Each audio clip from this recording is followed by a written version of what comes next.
communément appelé le symbole des apôtres.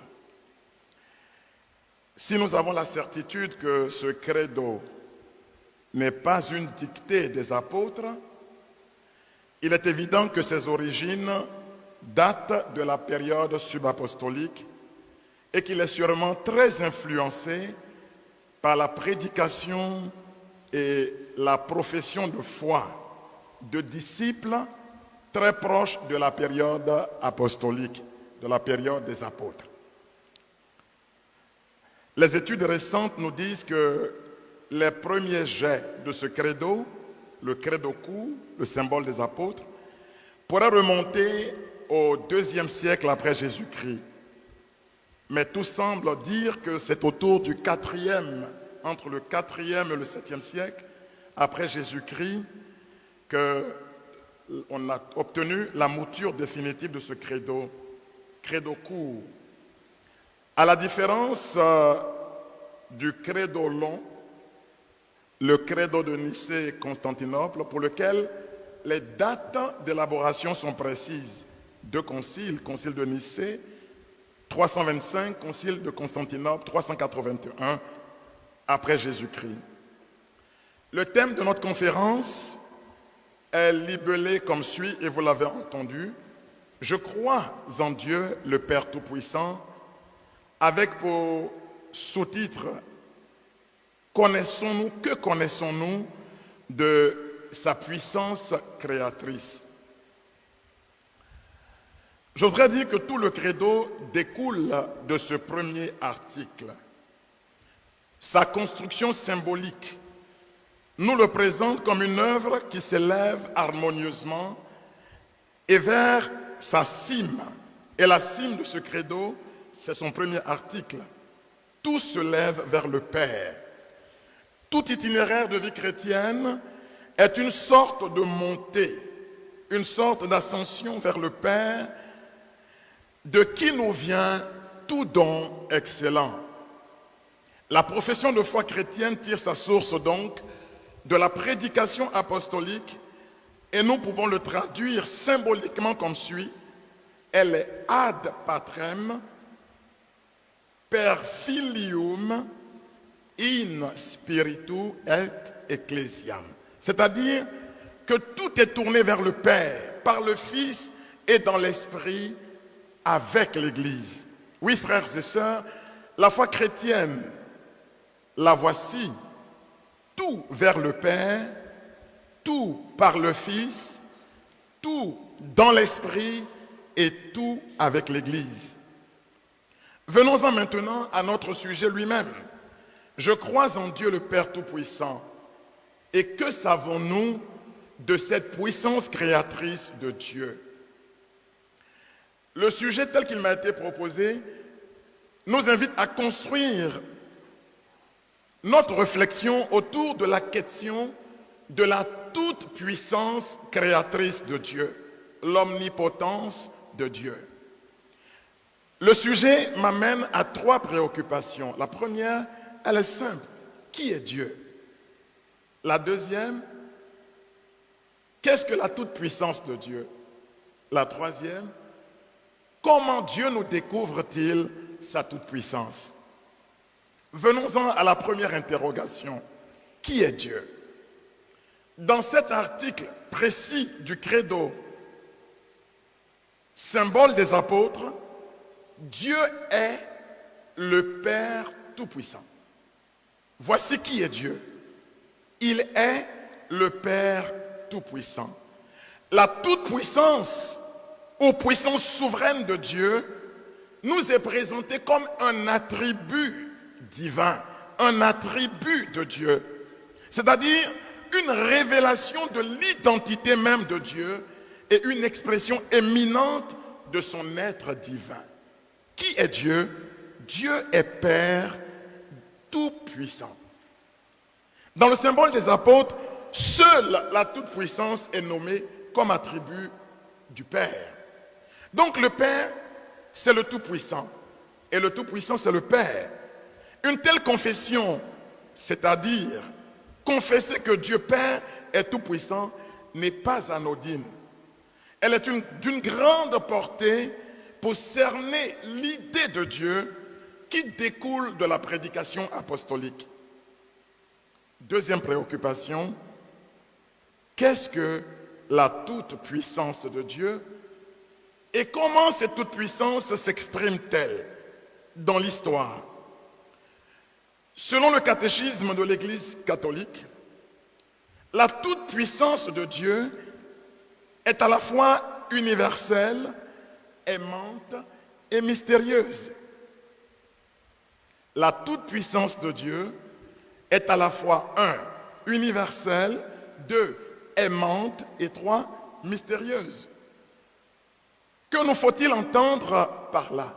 Premièrement, la toute-puissance de Dieu, ou puissance souveraine du Père, est universelle.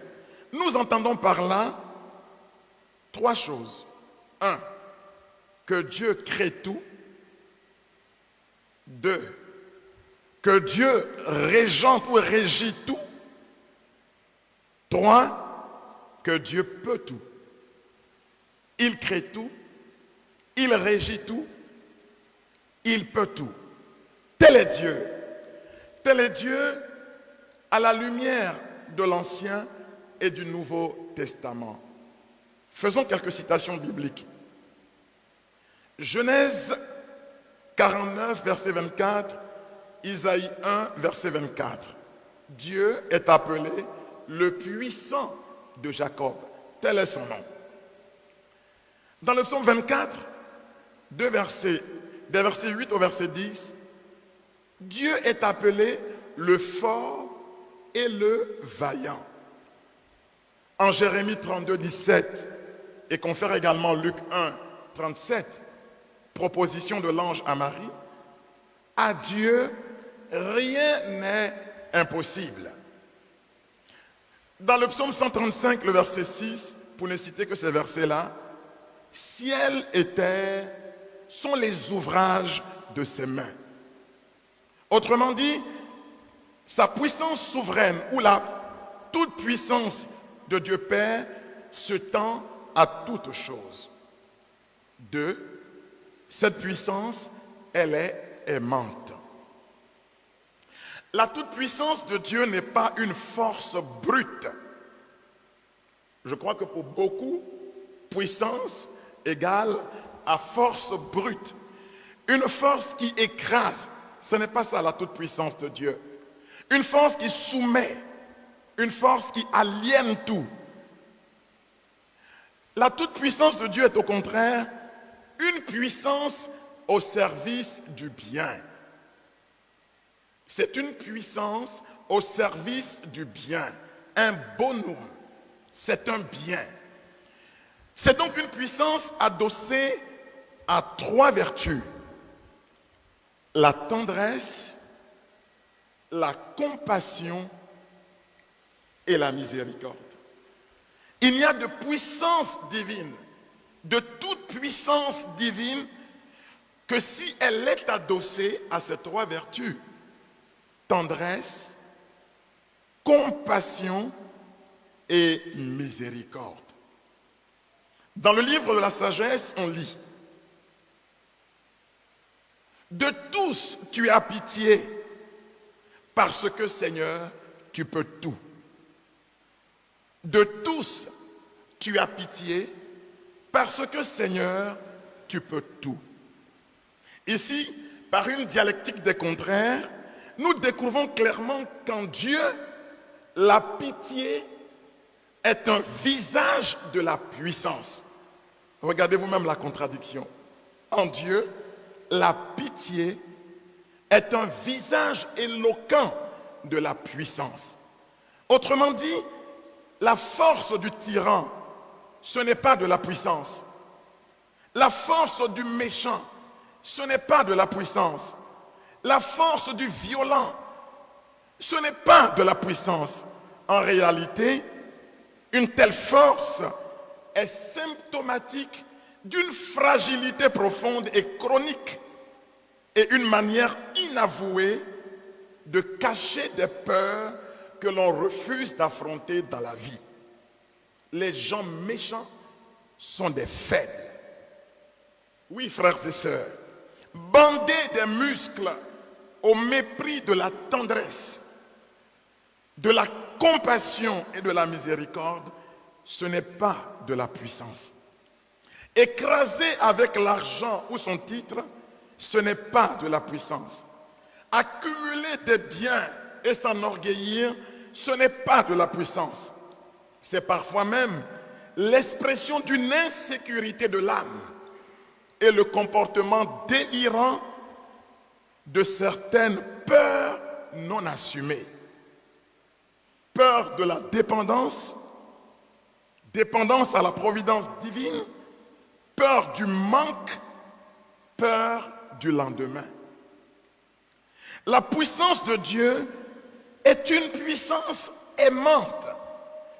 Et parce qu'elle est puissance aimante, un autre visage de la puissance de Dieu, c'est sa miséricorde. Au sujet du rapport entre miseria, la misère, la fragilité, le péché et la miséricorde, misericordia, la perspective augustinienne nous éclaire beaucoup sur la question de la toute-puissance du Père, de Dieu Père, sa puissance souveraine. En effet, ce n'est pas parce que l'homme pêche ou a péché, c'est-à-dire miséria, que Dieu pardonne. Je sais que je suis en train de dérouter beaucoup. Ce n'est pas parce que l'homme pêche ou a péché, c'est-à-dire miséria, que Dieu pardonne.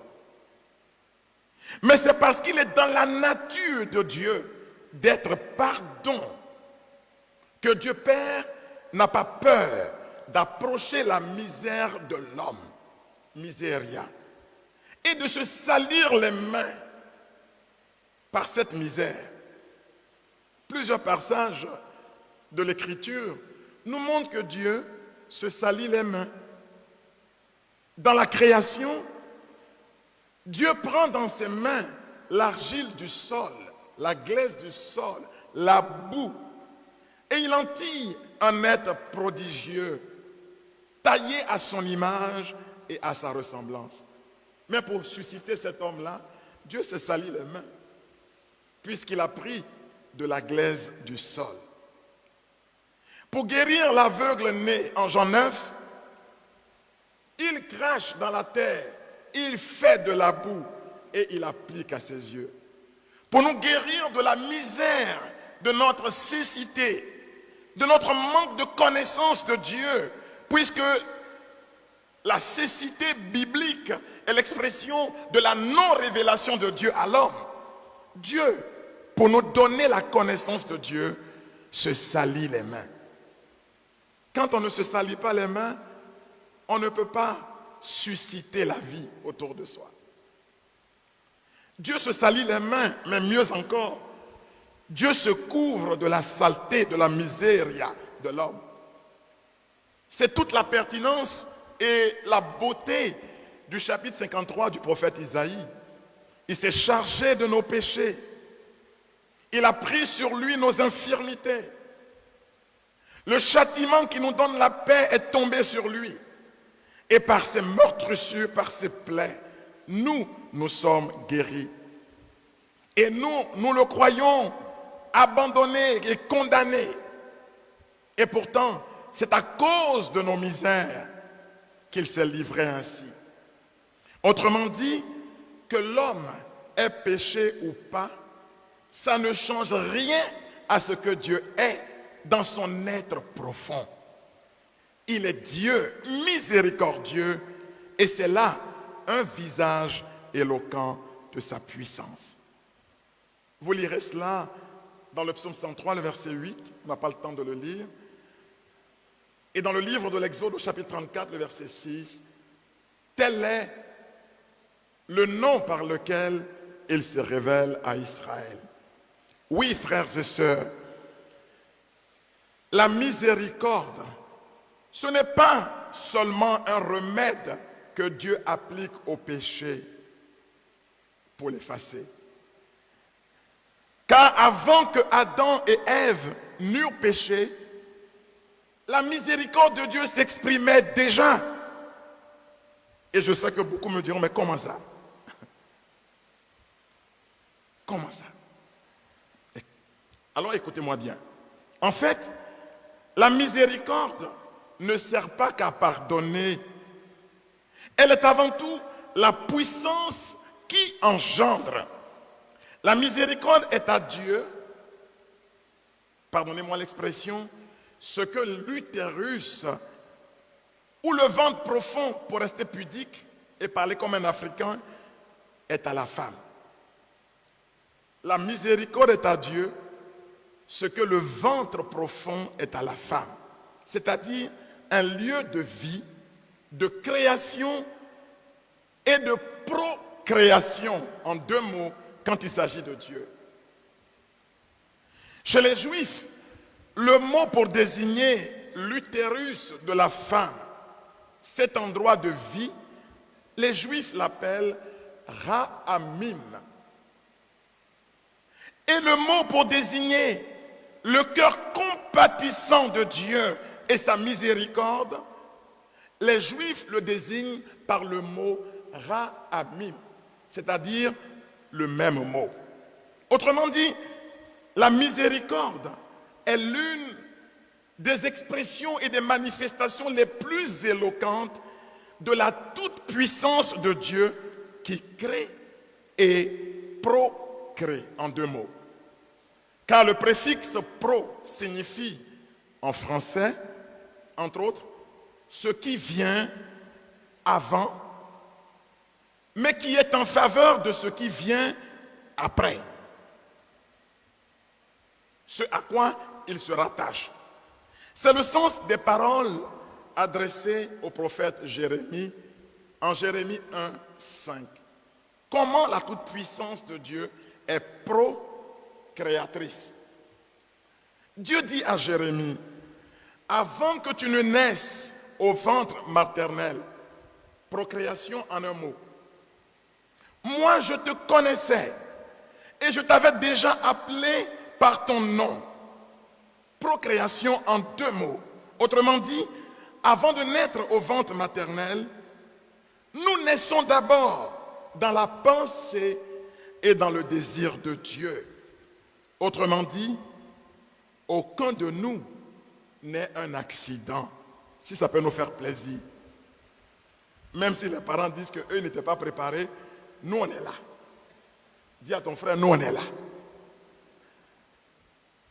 Je ne suis pas un accident. Je suis le fruit du désir et de la pensée de Dieu. Je suis le fruit du vouloir de Dieu. Aucun homme, fut-il conçu dans la violence, n'est un fruit de hasard. Il est l'œuvre aimée et chérie, il est l'œuvre voulue par Dieu. En fait, Dieu nous conçoit dans son désir avant de nous laisser venir au jour dans le ventre profond d'une femme. Le lieu de notre naissance, avant notre naissance, c'est la miséricordia. C'est le ventre profond de Dieu, c'est sa toute-puissance créatrice. Enfin, la toute-puissance de Dieu est mystérieuse. Ne demandez pas au Père Raoul de vous l'expliquer. Elle est mystérieuse. Cette puissance est mystérieuse parce qu'elle est l'émanation de la sagesse divine. Et la sagesse divine, elle est folie pour les hommes. Dans la note 2500 de la CEC, Catéchisme de l'Église catholique, on trouve un très beau texte au sujet de la sagesse divine. Et je cite, « La sagesse est, en effet, un effluve de la puissance de Dieu, une émanation toute pure de la gloire du Tout-Puissant. Aussi, rien de souillé ne s'introduit en elle, car la sagesse est le reflet de la lumière éternelle, un miroir sans tache de l'activité du Très-Haut, une image de sa bonté. La sagesse est en effet plus belle que le soleil. Elle surpasse toutes les constellations du ciel. Comparée à la lumière, elle emporte. car celle-ci fait place à la nuit. Mais contre la sagesse, le mal ne prévaut pas. Sagesse 7, verset 29 au verset 30. Et l'auteur biblique conclut en disant, voilà pourquoi je suis devenu amoureux de sa beauté. Sagesse 8, le verset 2. Frères et sœurs, seule la foi peut discerner dans la sagesse divine la puissance souveraine de Dieu et la comprendre. Cette sagesse se déploie. Cette toute puissance de Dieu, elle se déploie dans ce qui est faible. En 2 Corinthiens 12, 9 à 11, Paul dit, j'ai crié à Dieu et il m'a dit, ma grâce te suffit. Car c'est alors que tu es faible que tu es fort. La sagesse de Dieu nous fait entrevoir que la toute-puissance de Dieu, sa puissance souveraine, elle est en contradiction avec l'idée de la puissance que l'homme ordinaire se fait. C'est une puissance qui s'exprime dans la faiblesse. C'est une puissance qui s'exprime dans les choses ordinaires. Romains 1, le verset 20. Paul dit que cette puissance, nous y avons accès en regardant la création. C'est une puissance qui parfois même apparaît là où il n'y a ni éclat ni beauté pour attirer le regard. Une puissance qui ne fait pas de bruit. Les latins disent que le bruit ne fait pas de bien et que le bien ne fait pas de bruit. La toute-puissance de Dieu ne fait pas de bruit. Et cependant, elle est là. Cette toute-puissance, c'est l'expérience qui la met en acte. Car comme dit la petite Thérèse, autant tu espères, autant tu recevras de Dieu. C'est l'espérance qui met en acte la puissance souveraine de Dieu. Là où on espère, cette puissance, elle se rend accessible. Oui, frères et sœurs, cette toute-puissance divine devient pour l'homme un bien. Mieux, elle devient le bien véritable. C'est pourquoi dans l'évangile de Jean, au chapitre 14, verset 9, Philippe dit à Jésus, montre-nous le Père tout-puissant, et cela nous suffit. Cette affirmation nous met en face de la pensée augustinienne, consignée dans cette formule célèbre. Tu nous as fait pour toi, Seigneur, et notre cœur est sans repos tant qu'il ne repose en toi. Pour saint Augustin, la toute-puissance créatrice de Dieu Père est le gage de la stature debout de l'homme. C'est sa toute-puissance qui fait de l'homme un être vivant. Confère Genèse 2, le verset 7. Autrement dit, sans la toute-puissance de Dieu Père et notre communion avec elle, l'homme est courbé. C'est une image. Il est assis ou il est couché, sans pouvoir se projeter en avant et marcher vers son accomplissement. L'être humain créé par Dieu ne trouve la paix, il ne trouve la joie profonde et le repos, ainsi que la parfaite réalisation de son être, que dans l'amour de Dieu et dans la communion avec sa toute-puissance. Chez saint Augustin, l'expression « cœur sans repos » désigne l'insatisfaction profonde de l'homme malgré les biens terrestres. Autrement dit, aucun bien sur la terre ne peut vraiment combler le cœur de l'homme et surpasser son désir d'absolu, c'est-à-dire son désir de Dieu. Et cela est mystérieux. Ce qui nous pousse, frères et sœurs, c'est une tension dans l'âme, un désir d'aller vers sa pleine réalisation, aller vers son but final et la raison de son existence, c'est-à-dire l'union avec le Créateur, car en définitive, Dieu seul suffit à l'homme. Dieu seul suffit à l'homme. Alors, troisièmement, comment Dieu nous montre-t-il sa toute-puissance? Comment Dieu nous montre-t-il sa toute-puissance? La toute-puissance de Dieu, Dieu nous la montre à travers 4 réalités. Premièrement, il nous la montre dans la création. La création est un livre ouvert où se déploie comme dans un miroir, dans l'harmonie et dans la beauté de l'œuvre de la création, la toute-puissance souveraine de Dieu. En effet, le Dieu tout-puissant est le Dieu créateur du ciel et de la terre, c'est-à-dire des choses visibles et des choses que l'œil ne peut voir. La création est le chantre de l'omnipotence de Dieu, le chantre de sa toute-puissance créatrice. Deuxièmement, Dieu nous montre sa toute-puissance à travers sa paternité divine. En effet, paternité divine et omnipotence de Dieu et toute puissance de Dieu s'éclairent mutuellement.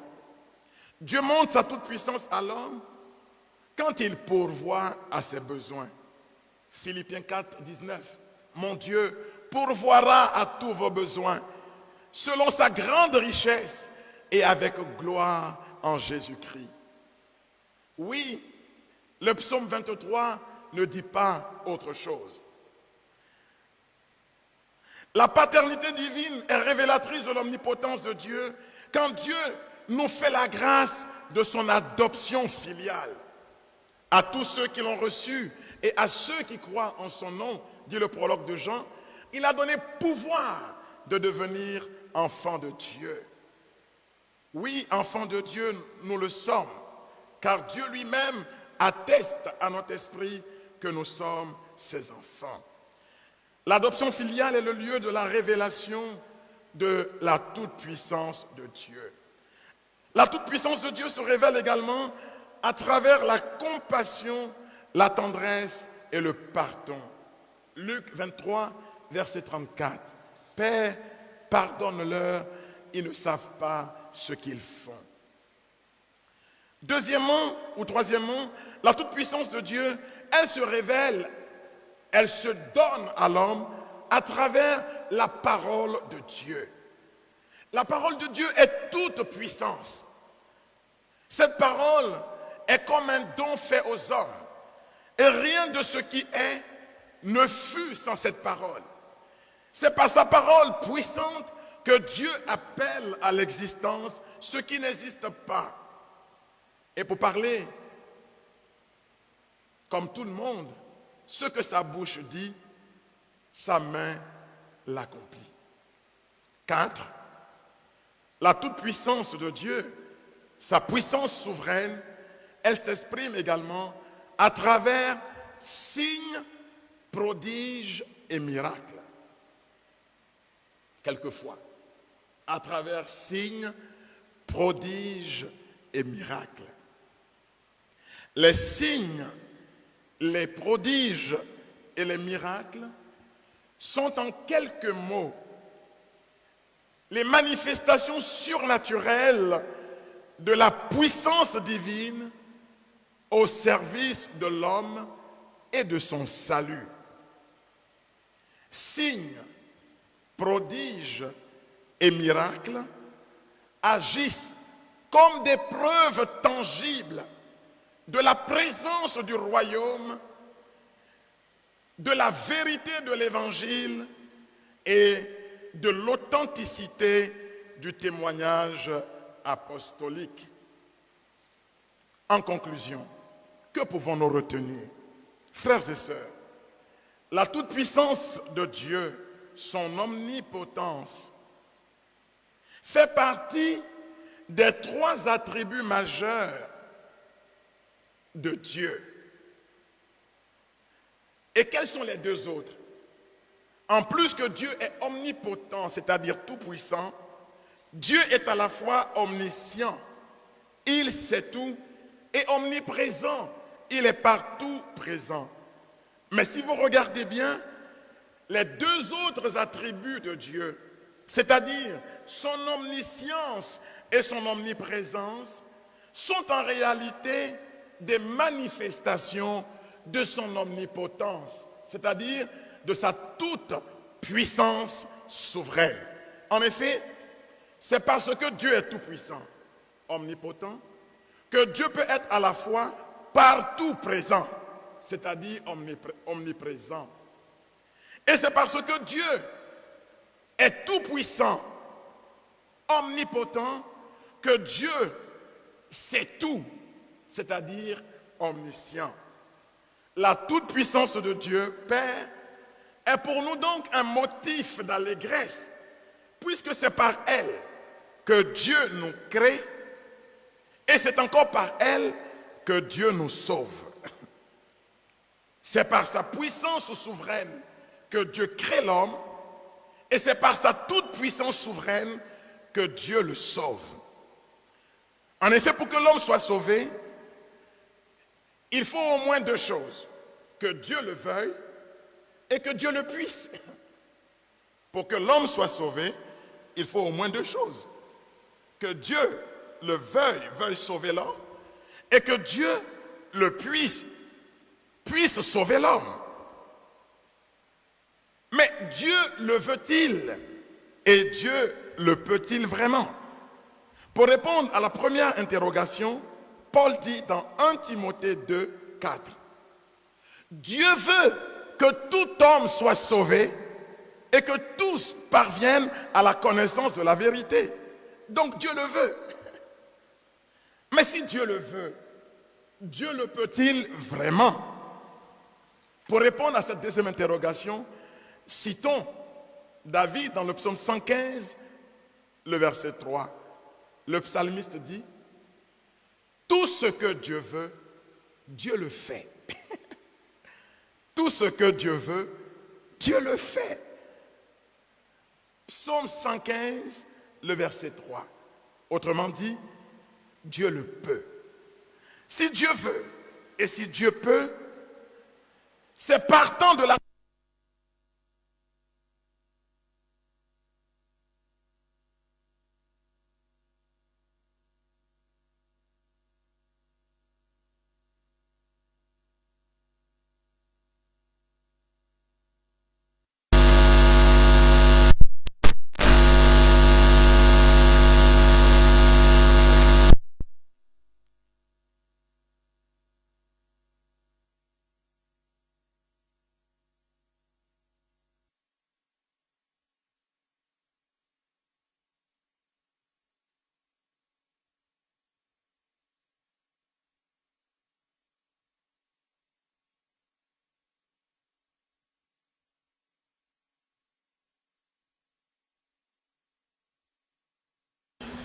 que nous sommes si fiers de professer. Amen. Et je finis.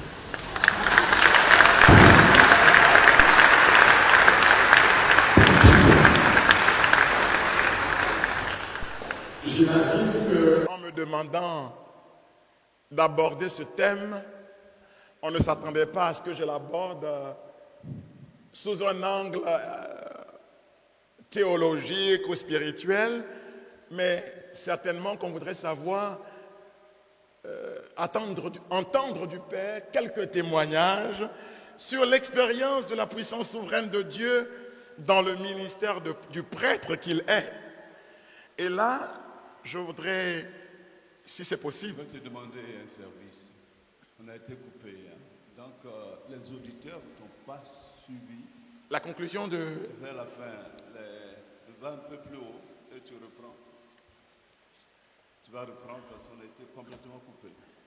En guise de conclusion de cette petite réflexion, cette méditation du carême, je disais, frères et sœurs, que l'omnipotence, c'est-à-dire la toute-puissance souveraine de Dieu, fait partie des trois attributs ou des attributs majeurs de Dieu.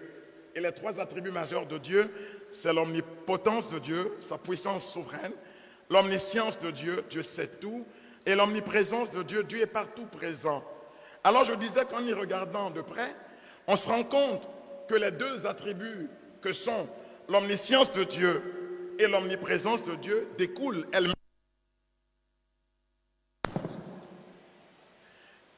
elles-mêmes de l'omnipotence de Dieu.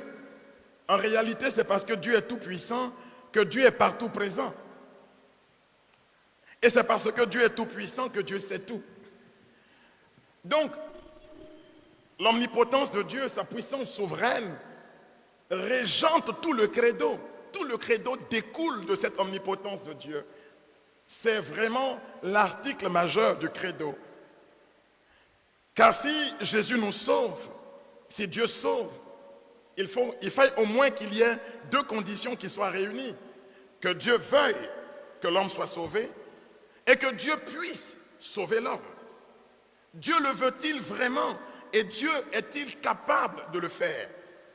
À la première proposition, je réponds avec 1 Timothée 2,4. Paul dit, Dieu veut. Voici sa volonté. Si on vous demande quelle est la volonté de Dieu, en repartant d'ici, si on vous dit quelle est la volonté de Dieu, répondez 1, 2, 4. À vous. Je n'ai pas entendu. 1 Timothée 2, verset 4. Dieu veut que tout homme soit sauvé et que tout homme parvienne à la connaissance de la vérité. Donc Dieu veut. Mais est-ce que Dieu peut? Réponse à cette deuxième proposition, mais c'est le psaume 115, le verset 3. Le psalmiste dit, tout ce que Dieu veut, Dieu le fait. Quelle belle affirmation. Tout ce que Dieu veut, Dieu le fait. Donc Dieu veut, Dieu peut. C'est partant donc de la toute-puissance de Dieu Père que le discours de l'ange à Marie dans le récit de l'Annonciation, c'est clair pour nous. Car l'ange lui dit, car à Dieu, rien n'est impossible. Tout le discours de l'ange à Marie n'a pas convaincu Marie, mais la profession de foi en l'omnipotence de Dieu, en la puissance souveraine de Dieu, amène Marie à dire, alors que tout se passe pour moi selon ta parole. Donc, confesser l'omnipotence de Dieu, la toute-puissance souveraine de Dieu, c'est vraiment le chemin du credo. C'est donc par ce prisme que nous pouvons comprendre l'incarnation du Verbe né de Marie. C'est la deuxième proposition du credo. Que nous pouvons comprendre le don de l'Esprit. Troisième proposition du credo. Et que nous pouvons comprendre la mission de l'Église. Une, sainte, catholique et apostolique. Et puis enfin, que nous pouvons comprendre la communion des saints qui nous tourne vers la vie éternelle. Et c'est dans cette profession de foi que nous recevons le baptême. En confessant, comme je l'ai dit tantôt, la foi de l'Église que nous sommes si fiers de professer tous ensemble. Et je termine par Amen. Bravo. Ça va? Encore plus fort. C'était formidable. Grand-père, vous venez de nous donner une nourriture forte. Alors, d'abord, tu as commencé par nous dire merci. Et c'est la deuxième fois que tu viens ici. Nous te disons merci. Alors, nous t'avons proposé un thème, tu l'as tellement bien développé. Tu as essayé de faire un peu d'histoire. C'est vraiment un cheminement que tu nous as invités à faire. C'est un chemin. Et tu es parti déjà dès le 4e, 5e siècle après Jésus-Christ. Hein? Et alors tu as posé une question, qui est Dieu? Quelle est la toute-puissance de Dieu? Mais le Père tout-puissant, c'est un attribut de Dieu au fond. Hein? La toute-puissance de Dieu. L'attribut, c'est l'identité même de Dieu. Et pour essayer de cerner l'idée de Dieu, alors tu t'es posé cette question, qu'est-ce que la toute-puissance de Dieu? Elle est universelle, elle est aimante, elle est mystérieuse. Trois choses que tu as ressorties. Dieu crée tout, Dieu régit tout, Dieu peut tout, tel est Dieu. Ensuite, tu nous as amenés dans la Bible, tu as essayé de feuilleter quelques pages de la Bible et pour nous dire, voici qui est Dieu. Dieu est appelé le Tout-Puissant, Dieu est appelé le Fort, il est appelé le Vaillant. À Dieu, rien n'est impossible. Et quand on revoit la Vierge Marie, nous sommes magnificat. Alors, la puissance de Dieu n'est pas une force qui écrase, qui aliène, mais c'est une force qui est au service du bien. Alors nous allons voir ce bien-là à 3 niveaux. Le bien, c'est la tendresse de Dieu. Et d'ailleurs, c'est ça qui va faire dire à certains poètes que Dieu est Père et Mère à la fois. Tendresse de Dieu.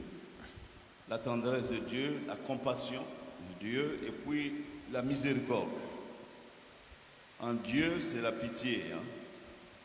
Et cette pitié reflète vraiment la puissance de Dieu. Les gens méchants sont des faibles. Dieu n'est pas là pour écraser. Dieu est là pour relever. La nature de Dieu, c'est le pardon. Dieu accepte de se salir les mains. J'ai beaucoup aimé cette expression, se salir les mains quand on voit la création. Dieu qui touche l'humus et pour nous faire. Et d'ailleurs, ce temps que nous vivons, quand nous rentrons dans ce temps, nous avons rappelé cela. Souviens-toi, homme, que tu es poussière, et dans la poussière tu retourneras. Donc convertis-toi et crois l'évangile. Parce que Dieu est souverain, il est bonté. Tu as aussi montré comment Dieu montre sa toute-puissance à travers 4 réalités. La première réalité, c'est la création. La création comme un livre ouvert qui nous montre vraiment la puissance de Dieu. Tu nous as aussi dit par la paternité divine. Et on est allé lire Philippiens chapitre 4, verset 19. Dieu nous fait la grâce de son adoption filiale. Troisième réalité, c'est la parole de Dieu qui nous montre aussi la puissance de Dieu. C'est un don qui est fait aux hommes. Dieu appelle à l'existence ce qui n'existe pas. Il y eut un soir, il y eut un matin, c'est par sa parole qu'il a tout créé. Et cela montre la puissance de Dieu. Pas des signes, pas des prodiges, pas les miracles qui montrent aussi la puissance de Dieu. Donc tout cela au service de l'homme. Et tu as conclu par nous dire, pour nous parler des 3 attributs de Dieu. Dieu qui est omnipotent, Dieu qui est omniscient, Dieu qui est omniprésent. Et pour nous, c'est un motif d'allégresse. Nous te disons un grand merci parce que tu nous as fait parcourir ce chemin pour que nous saisissions mieux notre credo. Merci beaucoup. Alors, chers amis, voilà ceux et celles comme nous le faisons. Alors, il y a les caméras qui sont là. Vous venez ici parce qu'on va vous voir. Tout le monde va vous voir au moins. On sait qui pose la question. Vous venez. Au moins 5 personnes. On commence par 5 personnes. Pendant que la régie, vous essayez de prendre les questions qui nous viennent du monde entier.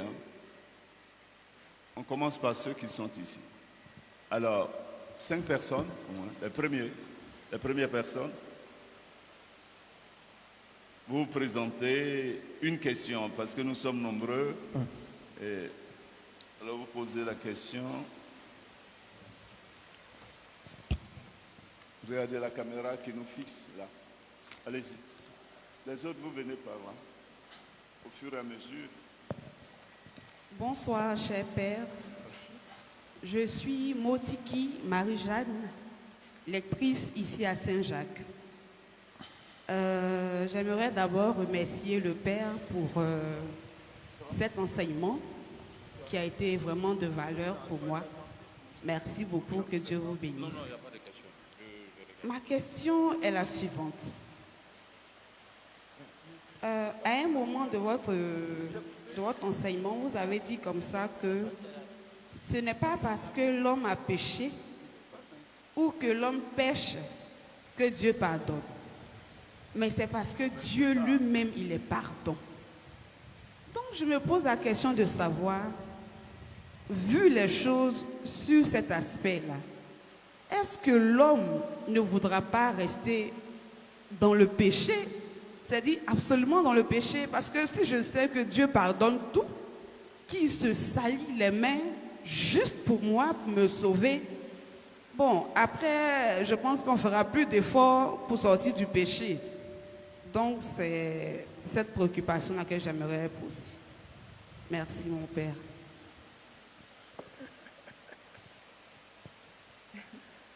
Saint-Jacques, et pour la densité de l'exposé, la profondeur de tout ce que nous avons appris, nous allons nous mettre debout pour dire merci au Père Raoul Mambo.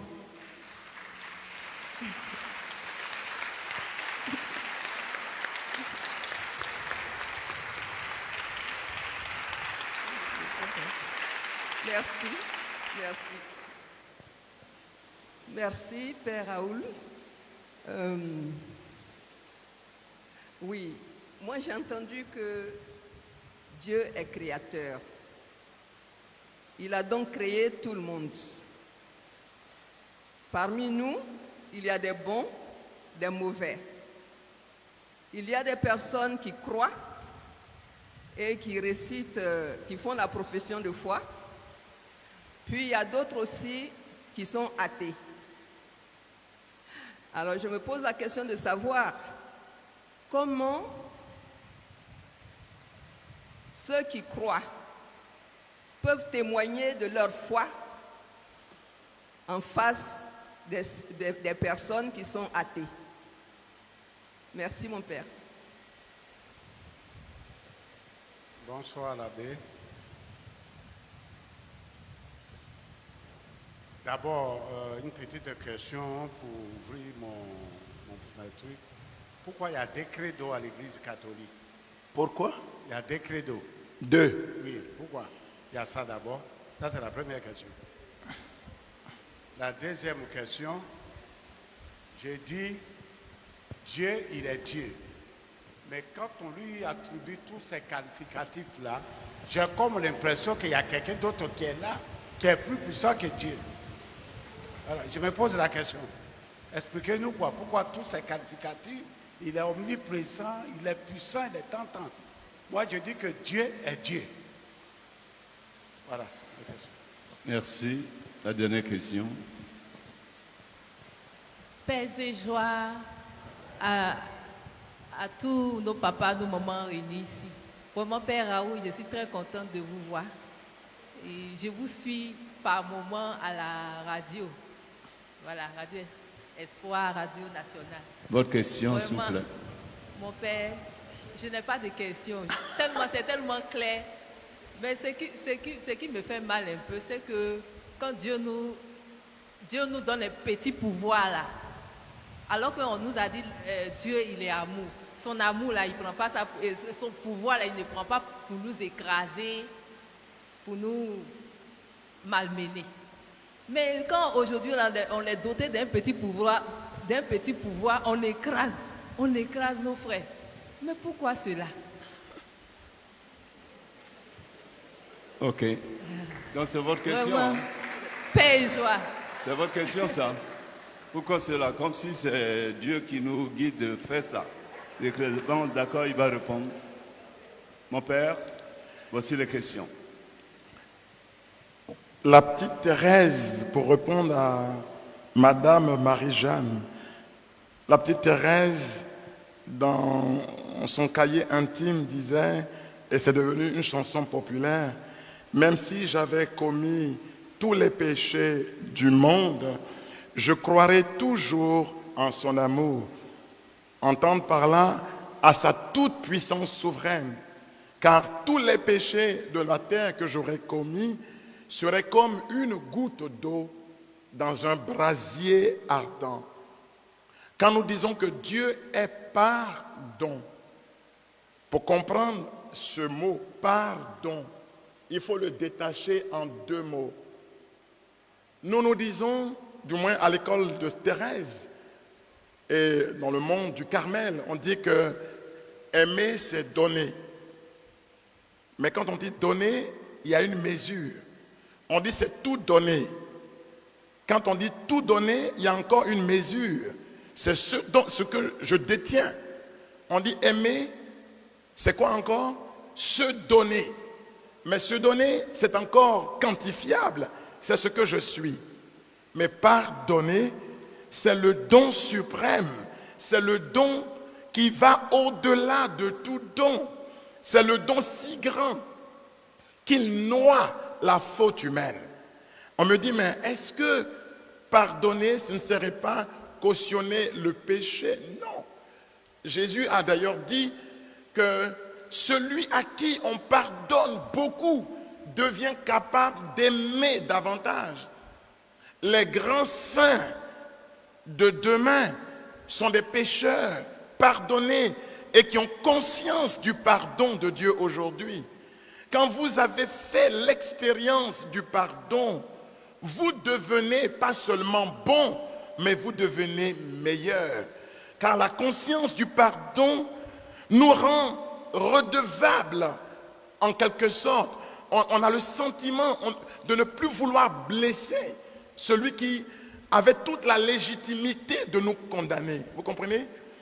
C'est l'épisode de la femme adultère, enfin la femme dite adultère, parce que là encore c'est l'arbitraire du jugement des hommes.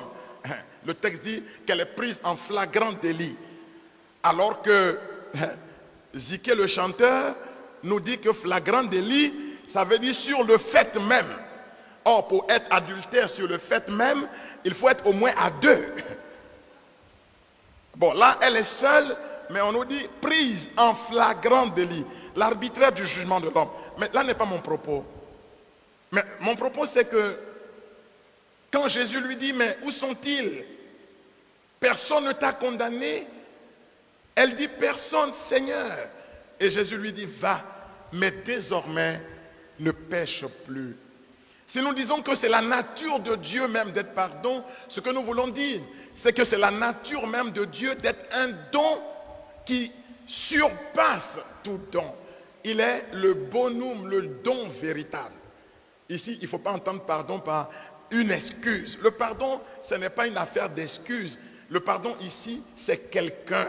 C'est le don de Dieu qui se répand généreusement dans la vie de l'homme et qui vient submerger tout ce qui n'est pas don, tout ce qui n'est pas charisme, tout ce qui n'est pas éclatant, tout ce qui n'est pas grâce dans la vie d'un homme, tout ce qui est terne. Le pardon de Dieu, c'est cela. Ce n'est pas une excuse passagère que Dieu nous donne, mais c'est de la lumière qu'il fait éclater dans notre vie pour que nous brillions à nouveau comme des étoiles dans la nuit. Donc le pardon, ce n'est pas quelque chose qui légitime la bêtise. Si pour quelqu'un le pardon est une excuse de la bêtise, c'est que la bêtise, elle est vraiment là, enracinée. Mais quand on te donne le pardon, tu fais l'effort de ne plus offenser celui qui t'a donné le pardon. C'est un chemin de sainteté. Nous sommes saints parce que nous sommes des pécheurs pardonnés. Parmi nous, Dieu a fait des bons et des mauvais. Non, Dieu n'a pas fait de mauvais. Parce que Deus carita est, Dieu est amour. Et l'amour ne fait rien de mal. Tout ce que fait Dieu est bon. Le mauvais, c'est la corruption ultérieure du bon. Mais tout ce que Dieu a fait est bon. Même le patron des démons, celui que les enfants appellent Kakamou, Dieu l'a appelé astre de lumière. Dieu l'a fait bon. Mais le mal, le mauvais est une corruption ultérieure. Saint Augustin disait que Dieu a fait l'homme pour que l'homme connaisse Dieu. Le connaissant, que l'homme aime Dieu, parce qu'on ne peut pas aimer ce qu'on ne connaît pas. Et aimant Dieu, que l'homme adore Dieu, parce qu'on ne peut pas adorer ce qu'on n'aime pas. Voilà ce pourquoi Dieu a fait l'homme. Mais l'homme s'est refusé, s'est fermé à Dieu. Le prophète Osée dit, mon peuple périt faute de connaissance. Il n'a pas voulu entrer dans l'intimité de Dieu. Il a refusé le bonum. Et c'est ça, le péché originel. Voilà, c'est tourner dos à Dieu. Et c'est ça qui fait que dans le monde, il y a des mauvais, dans le monde, il y a ceci, il y a cela. Maintenant, comment parler de Dieu et témoigner de sa puissance souveraine? C'est en devenant bon comme Dieu est bon. Le monde de notre temps est à la recherche d'un christianisme authentique. Pas d'un christianisme qui fait du bruit, mais un christianisme qui révèle le cœur de Dieu, bon, compatissant et miséricordieux. C'est tout. On témoigne vraiment de Dieu qu'en épousant les sentiments de son propre cœur. En fait, celui qui rend témoignage de Dieu, c'est Dieu lui-même, si nous lui donnons de la place dans notre cœur. Dans le psaume 111, le verset 5, la Bible dit que l'homme de bien a pitié, il pardonne. Et tout ce que fait cet homme lui réussira. Si nous faisons comme Dieu fait, si nous devenons bouche de Dieu, main ouverte, si nous devenons présence de Dieu qui n'écrase pas, pour répondre à la question, la troisième question, Jésus a dit, vous m'appelez le Maître et le Seigneur, et je le suis. Ce n'est pas que je ne le suis pas. Mais au milieu de vous, j'ai tenu la place de celui qui sert. Donc, il y a plusieurs manières d'exprimer son autorité, sa puissance. Les faibles l'expriment dans la violence, dans la tyrannie, dans l'orgueil de l'avoir, du pouvoir ou du savoir. Mais les forts l'expriment dans la tendresse, dans la compassion, dans la générosité, dans la bonté, dans l'amour et dans la miséricorde. Voilà tout. Ces deux chemins, il nous appartient d'en choisir un, tout en gardant bien à l'esprit qu'il nous a dit « Soyez saints, comme votre Père céleste est saint ». Autrement dit, partagez les sentiments de son cœur. Donc pourquoi les gens écrasent les autres? Mais parce qu'ils expriment des peurs, c'est ce que j'ai dit. Ne croyez pas que... Mon père, reste un peu au micro, puisque nous enregistrons. Ne croyez pas que quand on écrase, c'est parce qu'on a du pouvoir. Mais c'est parce qu'on a peur de ne pas être reconnu avec un pouvoir. Donc, c'est le délire de peur, pas assumé, pas affronté, qui s'exprime et qui s'extériorise dans la violence. C'est tout. Ou dans les folies, l'orgueil des richesses, dans les vanités. C'est de la faiblesse, c'est de la pauvreté. Voilà. Et on a besoin d'une thérapie. C'est la thérapie de se savoir valorisé par Dieu, aimé par Dieu. Tu as du prix à mes yeux. Tu n'as rien à démontrer pour que tu sois qui tu es. Voilà. Deux credos. Il a posé la question. Pourquoi deux credos? J'ai pas entendu. Pourquoi deux credos? Pourquoi les deux credos? Mais on dit le credo court, le symbole des apôtres, et le credo long. Ce n'est pas deux credos. Si vous regardez les articles du credo, c'est que dans le credo long, il a été explicité. C'est le produit de deux, comment vous appelez ça? Deux conciles. Bon, quand les esprits élevés se rencontrent, ils explicitent. On dit ce qui se conçoit bien, s'énonce clairement, les mots pour le dire, arrivent aisément. Je crois en Dieu le Père Tout-Puissant. Et puis je crois en un seul Dieu, le Père Tout-Puissant. Ce n'est pas deux credos. C'est une explicitation du premier, une transcription plus élaborée du premier. Donc, il n'y a même pas d'article nouveau, mais il y a une explicitation des grands moments du credo. Dans les grands moments du credo, premier moment, c'est le Père, vers qui tout est tourné, dans le premier comme dans le deuxième. Le credo n'est qu'une balise, un résumé, une synthèse du dépôt de la foi, de ce en quoi nous croyons, comme on le dit. Voilà pourquoi on dit credo. Donc, le premier article, il est tourné vers le Père. Le second, vers le Fils, né de la femme. Dans le second, on dit qu'il est consubstantiel au Père. Mais ça, nous savons. S'il est fils du Père, chien accouche chien. C'est qu'il est consubstantiel au Père. Ensuite, le troisième moment, c'est l'Esprit. Dans le second, on va dire, et il a parlé par les prophètes. Mais c'est le même Esprit. Donc, les trois premiers moments du credo, c'est la confession de la Trinité. Le Fils né de Marie, mais c'est Père, Fils et Esprit. Et dans un dernier moment, c'est l'Église. Car l'Église est l'épouse du Christ. L'Église est corps du Christ, Jésus-Christ, est le Christ tête. La tête et le corps, c'est le Christ total. Donc on ne peut pas parler du Père, du Fils et de l'Esprit qui se donnent dans une communauté de croyants, l'Église. Donc on arrive à l'Église. Et cette Église, dans le premier comme dans le deuxième, on nous dit qu'elle est Église de la terre, mais qu'elle est aussi Église du ciel, communion des saints. Et le credo est fini. Donc c'est le même. Sauf que le premier, on l'a hérité du témoignage de la période post-apostolique, là, on dit subapostolique, ça dit des croyants qui ont entendu la prédication des apôtres.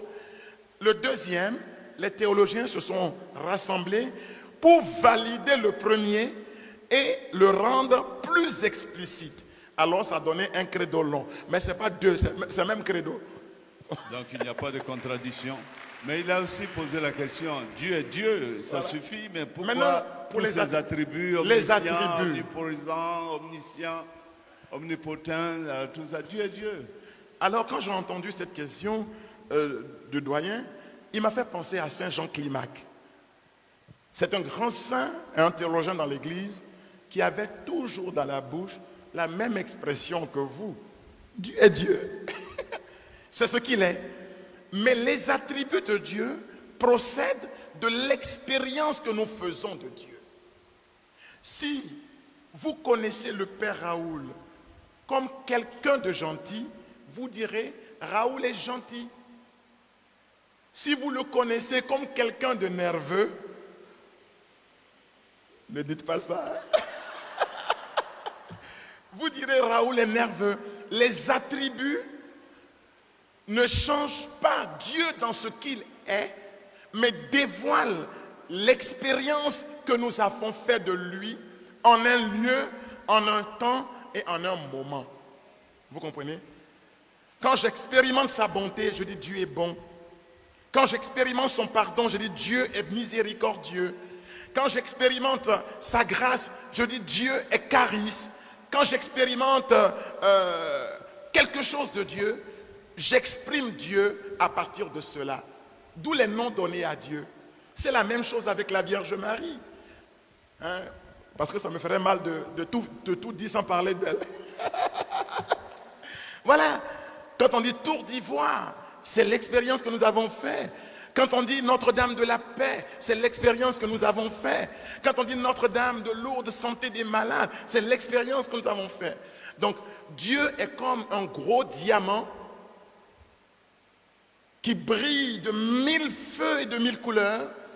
Et selon la trajectoire dans laquelle on est inondé de la clarté d'un de ses rayons.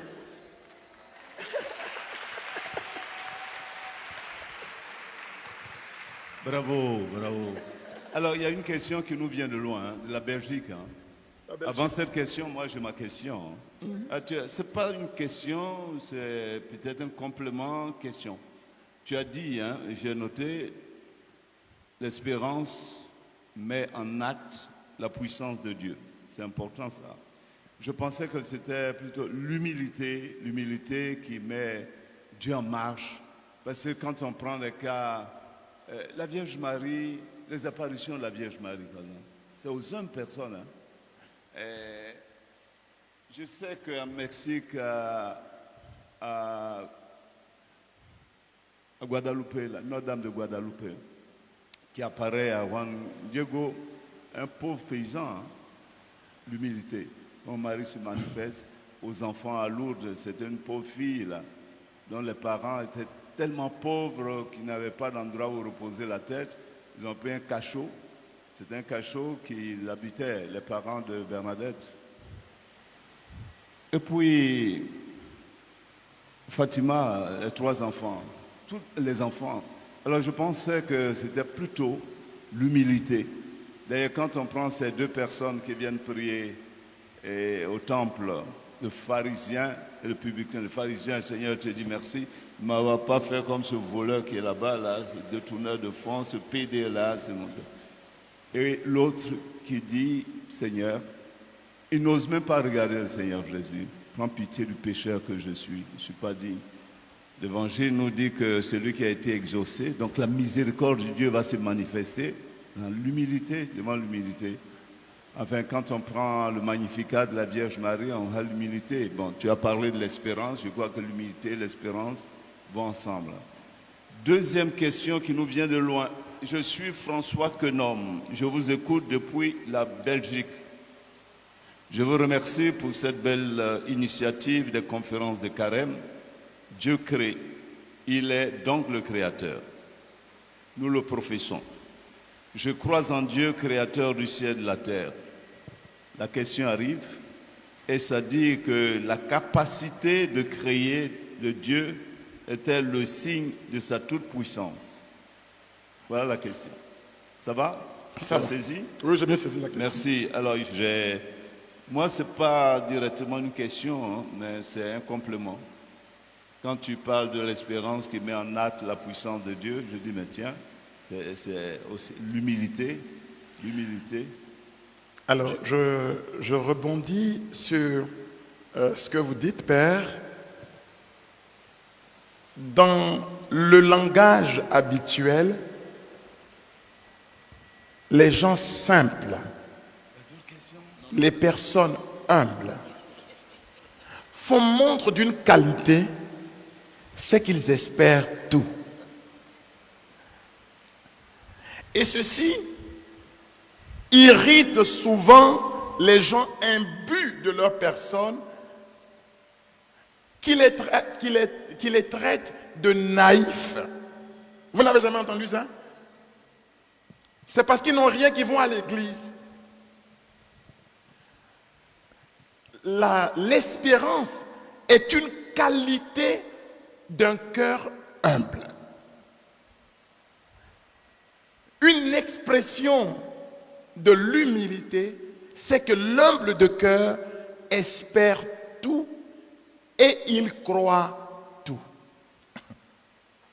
D'ailleurs, pour revenir sur cette parabole du publicain et du pharisien, comment le publicain peut-il dire à Dieu, tout en se frappant la poitrine et tout en n'osant même pas lever la tête, prends pitié de moi, s'il n'espère pas que Dieu est capable de prendre pitié de lui? En réalité, l'humble de cœur fait montre d'une grande espérance en Dieu. Donc, je rejoins, Père, ce que vous avez dit. Humilité et espérance sont pour le croyant les deux faces d'une même pièce. Exactement, et c'est pour cela que je t'ai dit que ce n'était pas une question. Voilà, c'est vraiment une contribution importante. Voilà, merci. Et ensuite, est-ce que la puissance créatrice de Dieu est une expression de son... Enfin, je n'ai pas bien compris. La capacité de créer de Dieu La capacité de créer de Dieu est le signe de sa toute-puissance. est le signe de sa toute-puissance. Bien sûr, si on a suivi cette catéchèse, c'est un aspect de la toute-puissance de Dieu. Dieu est créateur, mais je dis que Dieu procrée. C'est-à-dire que l'œuvre de la création n'est pas achevée. Parce que les gens voient la création comme une œuvre achevée. Non, non, non. Jésus dit, mon Père est toujours à l'œuvre. Le repos symbolique du 7e jour, selon les deux récits de la Genèse, les deux récits de la création, ne met pas fin à l'œuvre de Dieu. Il crée, mais la création se continue, puisque tout ce qui se fait est l'œuvre de sa grâce. Voilà. Donc Dieu continue. Ce n'est pas la toute-puissance isolée dans le récit des 7 jours de la création, mais c'est une puissance toujours à l'œuvre et qui sera à l'œuvre jusqu'à la fin des temps.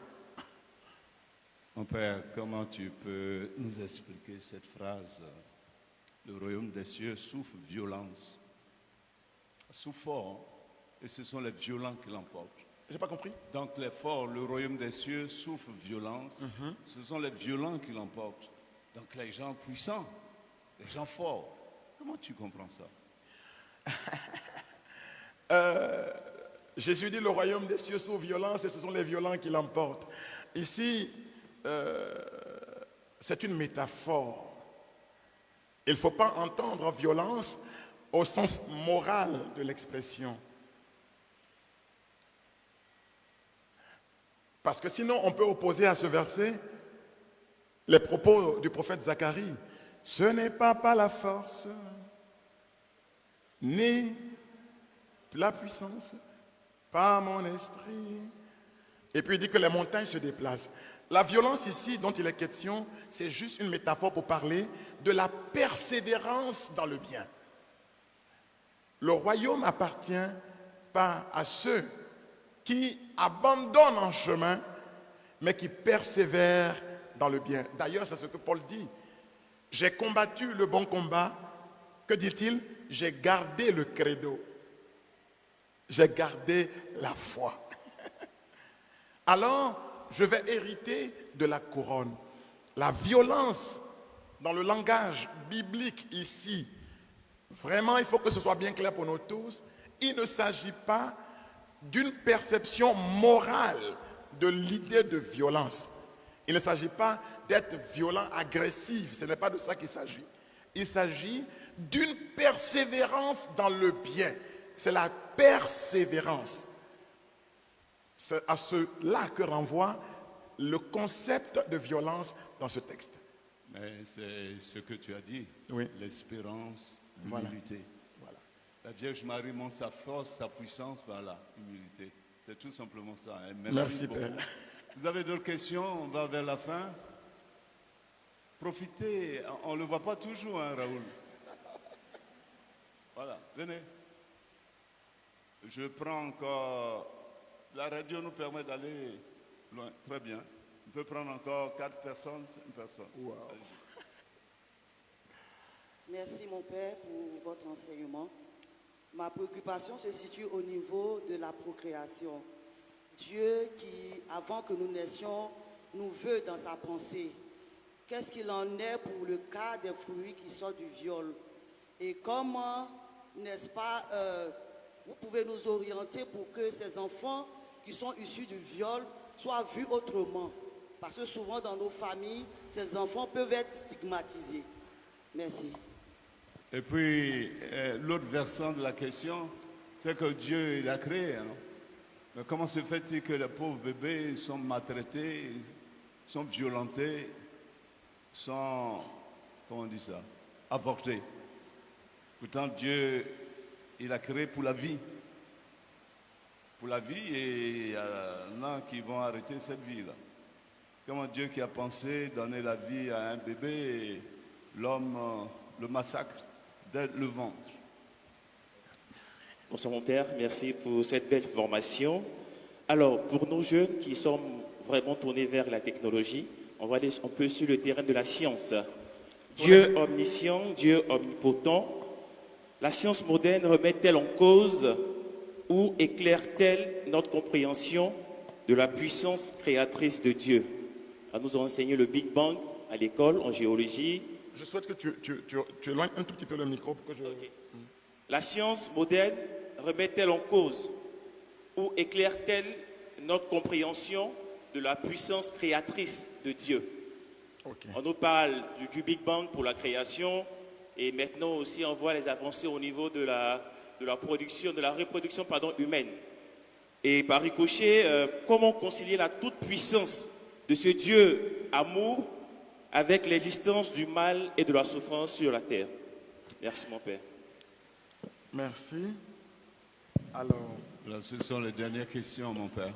et ce sont des questions d'une telle importance qu'en y apportant une esquisse de réponse, je voudrais vraiment qu'on ne perde pas de vue la gravité des points touchés.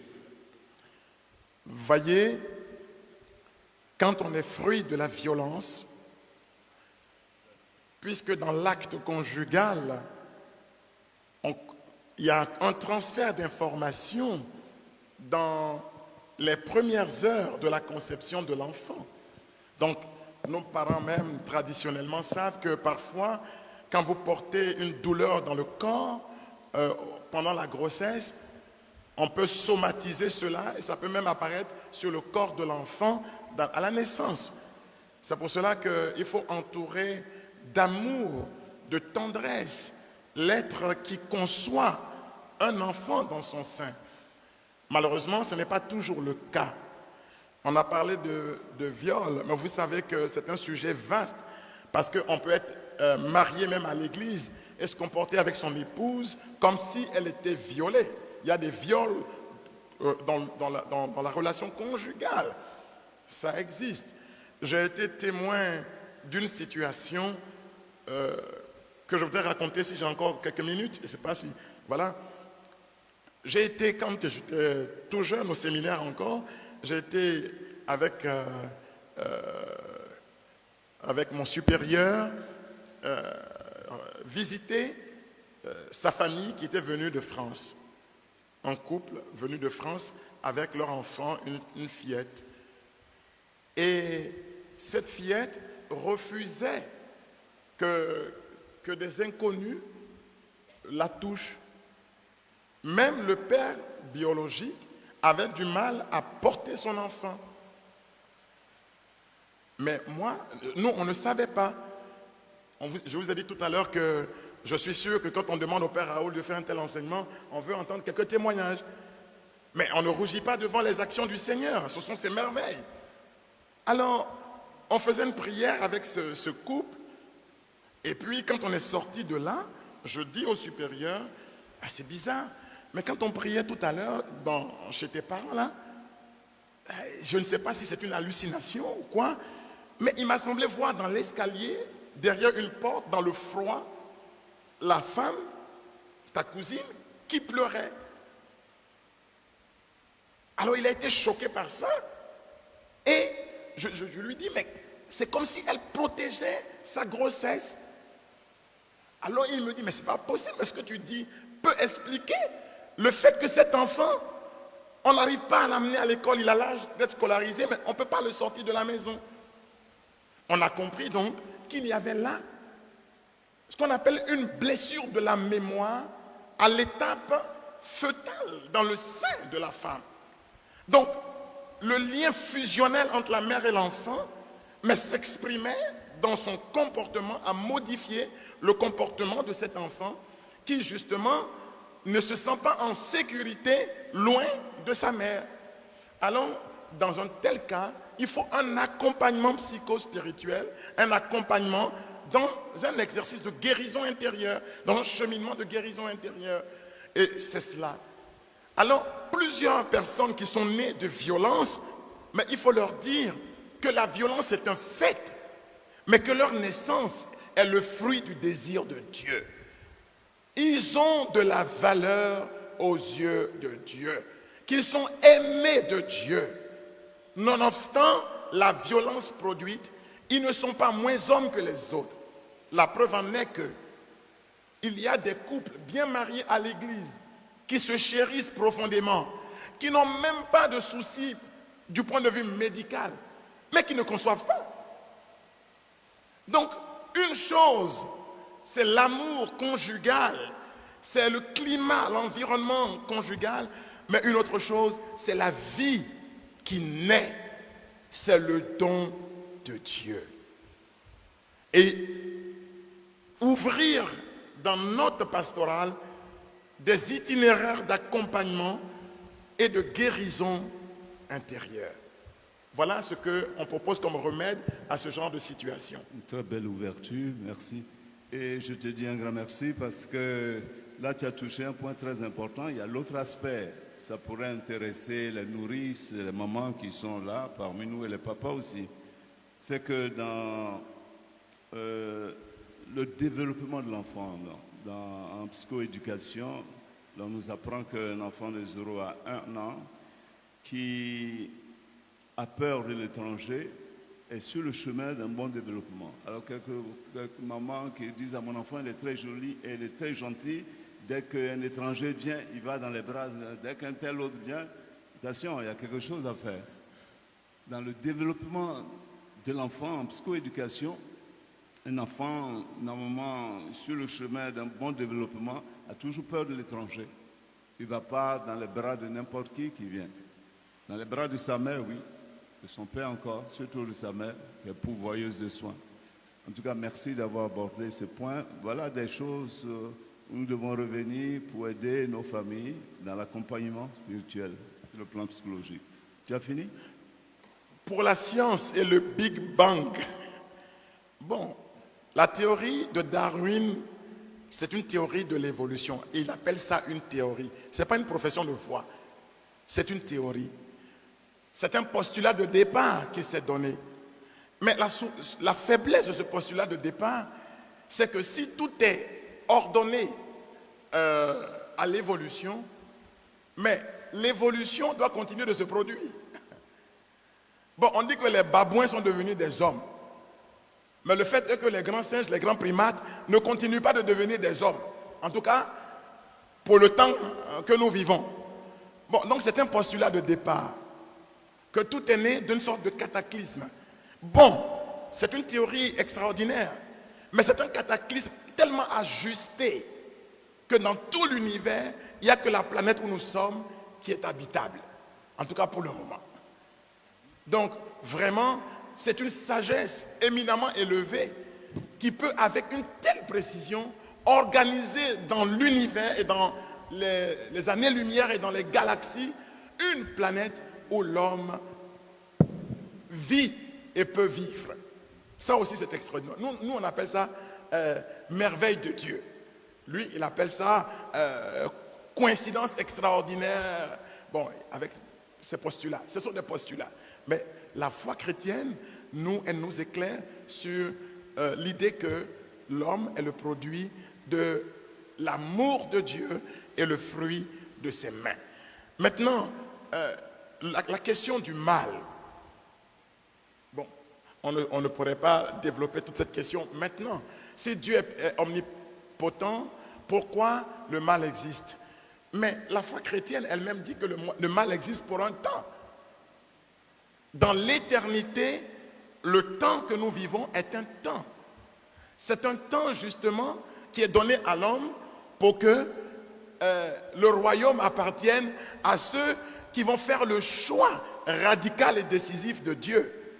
Encore que pour l'homme, la repentance le relance dans son choix, alors que les pieux esprits, les anges qui sont déchus, eux, ils n'ont plus ce temps-là.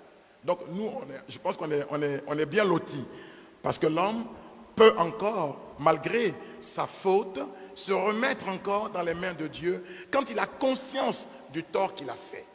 Bon. Le mal, pour nous, n'est pas vainqueur de la vie, n'est pas vainqueur du bien. Voilà. C'est comme ça qu'il nous faut l'entendre. Le mal existe, il existe. Nous l'expliquons par le credo, par la parole de Dieu, mais l'homme n'est pas contraint à faire le mal. C'est une décision libre. Merci, mon père. On va applaudir encore le père, Raoul. Tu sais, quand on t'écoute, on n'a pas envie que tu t'arrêtes. On a envie de t'écouter, on a envie de t'écouter. C'est un peu un mystère. Plus on avance, on découvre. Merci. Vraiment, ton charisme, je demande à Dieu de te bénir et tu gardes, tu conserves ce charisme-là. Merci. Alors, la collecte pour soutenir la conférence de Carême, je l'ai dit, je vais le répéter. Ce soir, vous êtes venus tellement nombreux, j'étais très heureux de vous voir très nombreux. La collecte pour soutenir les conférences de Carême, vous voyez tous ces pères de famille, ces mères de famille qui nous permettent d'être écoutés partout, à travers le monde entier. On nous appelait de berger. Le mardi dernier, le jeudi dernier, c'était de l'Égypte, c'était de Burkina. On nous a appelé aussi de l'Afghanistan, des États-Unis, de la France, du Burkina, un peu partout dans le monde. C'est grâce à ces techniciens-là, je leur dis merci. Alors, merci aussi pour votre soutien, pour que les conférences vivent. se perpétue. Il y a quelqu'un qui félicite tous ceux et celles qui organisent ces conférences de carême, là, qui nous vient de très loin, la naissance de cette conférence de carême. Aujourd'hui, je sais que mes frères de Burkina nous écoutent. Je sais que l'archidiocèse de Ouaga est en train d'entrer dans les conférences de carême. Et notre souhait, c'est que ça prenne un peu partout pour que la parole de Dieu soit entendue. Il y a trop de mauvaises paroles que nous entendons, hein. Paroles de guerre, des paroles de puissance, de destruction. Il nous faut des paroles créatrices. Et quand vous avez des grands conférenciers, le révérend Père Raoul, mais nous avons vraiment de la chance, hein, d'avoir ces gens de conférenciers. Merci Père Raoul encore une fois. Pendant que la collecte se fait, je vous donne l'annonce de la prochaine conférence de carême. Ça sera pour le jeudi 5 mars. On entrera dans le mois de mars déjà. Et le thème, c'est le Christ vrai homme, le Christ vrai Dieu, le Christ une seule personne. Cette conférence sera donnée par le Père Thibaut de Pompignan, de la communauté des frères de Saint-Jean. Pour ce soir, nous disons un grand merci à Brice Agossou pour la télévision nationale catholique Ecclesia TV, l'équipe de Radio Espoir composée de Désiré Nguessan, Gérard Menin, Dominique Tano, Cassis Serge. L'équipe d'adoration matinale, Olivier Adeko, le Sénac TV, Oli Yoel. La coordination des conférences, c'est vraiment l'affaire de Vincent Sarré. Nous lui disons merci. Il est dans la discrétion, un peu comme à la télévision. On voit bien les journalistes qui sont à l'écran, mais ceux qui sont au-delà de l'écran, qui font un travail énorme, on ne les voit pas toujours. Alors un grand merci à Vincent Sarré pour tout ce qu'il fait en coordonnant ces conférences. Nous ne pouvons pas terminer sans dire un grand merci à la fraternité de soutien aux conférences de carême, conduite par le professeur Henri Niava. Nous souhaitons un prompt rétablissement, vous ne le voyez pas, parce qu'il est souffrant.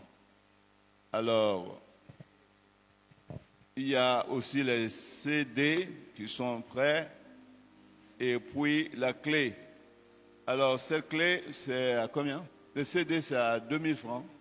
Alors, cette clé que vous voyez, à la fin de toutes ces conférences, nous vous proposerons, vous aurez toutes les conférences sur cette clé au prix de 10 000 francs. C'est vraiment cadeau, hein, avec toutes les conférences que vous aurez. Voilà. Pour les clés, pour ceux qui veulent les clés, pour ce soir, c'est terminé. Raoul, tu ne peux pas fuir comme ça, tu vas nous bénir avant de partir.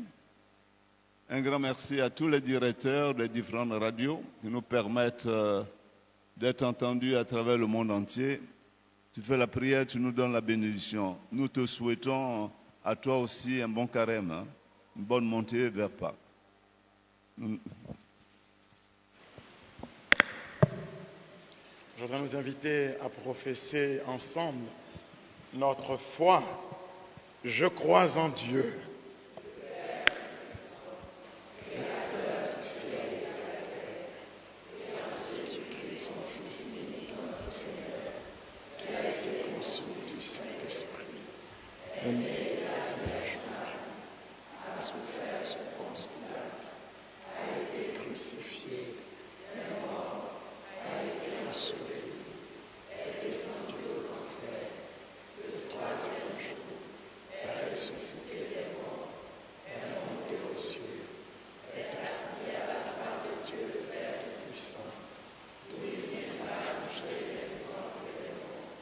Je crois en l'Esprit Saint, à la Sainte Église catholique, à la communion des saints, à la rémission des péchés, à la résurrection de la chair, et à la vie éternelle. Le Seigneur soit avec vous.